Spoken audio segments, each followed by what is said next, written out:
I'm here at the river on this nice little adventure, and I've been collecting some stones, and I want to make them into paint. But how do I know what stones are really great for making into paint and what will be really, really difficult? Let's talk about it. Hi, I'm Deanna of Shady Tree Maker, and this is my video series called Nature Made, where we go on a journey together through making our own paints, inks, and dyes from nature. It's very exciting stuff. So today's video is going to be all about how to decide if a stone that you find outside is a good fit for making into paint. Alright, so I'm going to share with you 3 different ways, all of which are really, really simple and require very limited supplies and time to actually test out your stones. So the first one, you don't need anything other than the stones that you found. You just need to be able to look at your stones and kind of observe them. Okay, so I've got 2 stones here. And one is very good for making paint and the other is not. Can you guess which might be good for making paint and which might not? Well, I'm gonna break the mystery here. This stone is incredibly good for making into paint. One, it's beautiful and has a great color. I won't be making this into paint because I just love the shape of it and I like keeping it around. But it could be made into paint, so be careful. This stone is not good for making into paint. And the reason being, this stone is a lot harder than this stone. This stone, when you look at it, it feels like you can just tell it's a bit more powdery, it's a little bit matte, it's kind of a flat color.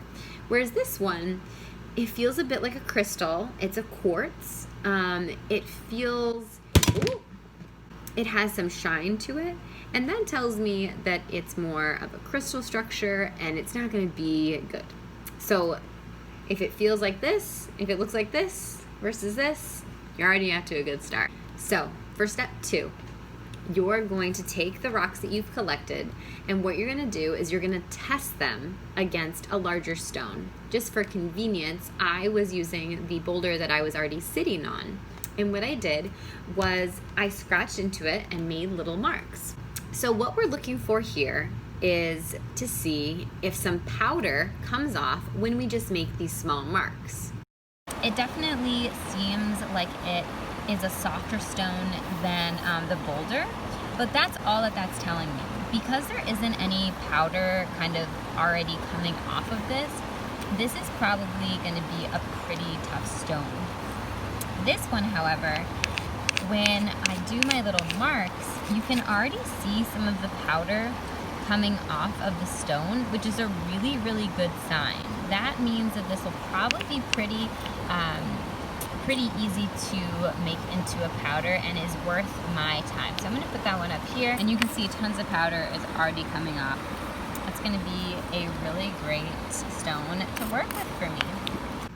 So let's recap. We saw 3 different stones, all of which clearly were softer than the stone I had tapped against, but only the last 2 seem to be really good candidates for making paint because what? A lot of powder started to come off and it seemed like a nice color. So those would be the 2 that I'd move forward with. My 3rd and final technique and suggestion for you is as follows. The only things that you're going to need for this, in addition to the stones that you find outside, are a small jar with a lid. You could bring a couple if you'd like, if you're planning on testing out a couple stones. Your rock hammer, most importantly, and a paintbrush of some sort. The last item that you need to bring with you is a face covering of some sort. So a face mask or respirator is ideal. Now, what you're going to do is you're going to take your stone that you're in a question about, and you're going to tap it a few times with your hammer. And I suggest using this side first. And if you try smashing it a few times and nothing happens, that's probably a sign that the stone is very hard and it's not going to be a good candidate because it's just going to take a really long time. One last tip for this process. When you're using your hammer, make sure the hammer does most of the work. It should be falling down and it is doing most of the work and you are just following it, rather than you are doing all of the heavy lifting, because that'll just save your hands and your wrists. So, are you so excited to make paint from stones? I am. I'm so excited. The stones that I collected in the video that I made, I have been starting to grind, and I'm very excited to see where those end up. If this is something that excites you and you have more questions about, please let me know. I'm Shady Tree Maker on Instagram and Facebook, and my website is www.shadytreemaker.com, where you can find my paintings and nature-made products, as well as my hand-bound sketchbooks. This series is very new, and so I'm making it as a resource for people. It's kind of the resource I wish I had when I was starting.